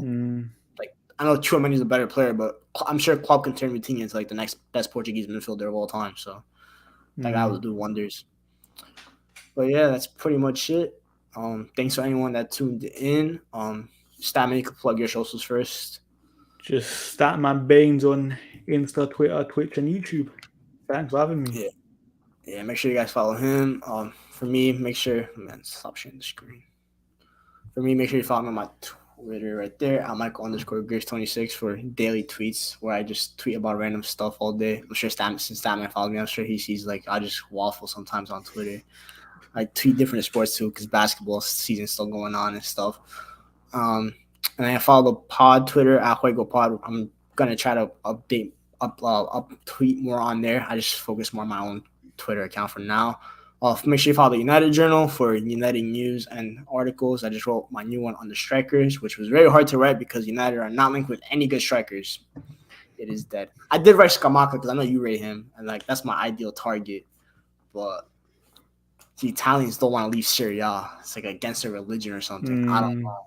But he'd be amazing. But as for right now, we have to stick with Charles Darwin news. And I think, who else? I think I put Osimhen, but that's never going to happen. That's That was just like a I fake can't one. lie, the striker market is so bad, isn't it? It's the worst it's ever been. Like I said this, I wouldn't mind just if we're signing Nunes here, just keep Martial and a beer, just so we have him as a body. Because I do not want Darwin Nunes. Martial's in 9 Europa League games. Will we get past the group stage? That's a real question. Fam, like, listen, Ty loves him in it. If Ty thinks he's that good, surely he's good enough for Europa League in it. Thought they Dynamo Kiev or Sevilla in it, so we'll be fine. Or Dynamo Zagreb, I don't even know. Big up Ty as always too. Yeah. Oh, I mean, speaking of Ty, you did win the Joe Linton debate. To be fair to you, so. Of course I did, man. I never lose. Even though he's a midfielder these days, but the best Brazilian midfielder the league's ever seen, according because this guy just transitioned to the best box to box I've ever seen. It's incredible. Thanks. But yeah, next to Bruno G as well. That's my guy. United, I hate you because you didn't sign him. But yeah, it's pretty much it. Another thing else to plug. Also, yeah, on my Twitter, make sure to check out my articles as well, which I started writing on Medium. That's just good. I did the United season review yesterday, which was hard to write, but also good to write because make sure this season. And can I DM you to create content? Yeah, go ahead. And yeah, I think that's pretty much it for social. So yeah, thanks Statman again for coming on. Appreciate it. Be sure to collab in the future as well. It's a long summer, so long United summer. Hopefully stuff. We better do something, man. When's preseason start? Like in a month or two, month and a half. It's a long time away. I think it's on the 12th, isn't it? Oh yeah, that's so long. They were supposed to come to America too, which pisses me off. I would have got to go watch Ronaldo. Needs to be done soon. Come. Yeah, that's why I need to come. I need to come to the UK. I need to go watch him. I need to go watch Ronaldo before he leaves. Because this guy ain't coming MLS. Let's be real. Yeah, he ever does that. Yeah. Plus MLS tickets. I heard Messi's coming to MLS, like potentially, and I know tickets are gonna be like $500, $600 just to go watch him play. Respectfully, I am not doing that. Yeah, you might as well just watch it on TV, kind of thing, or just stand outside the ground and just hope you see him there for free. Yeah, I'll go stand outside the NYCFC stadium, Bronx Yankee Stadium. I'll just go stand outside there, man. I'll climb up to the roof or something just to like bird's eye view Messi or something, whatever. But yeah. Again, thank you for anyone that tuned in. Make sure you follow Statman on all his platforms as well. Does amazing content with all fellow guests as well from Trafford Tunnel. Our boys over there as well. Ty, Mark, Cass as well. So, yeah, that's pretty much it. Peace. Big up.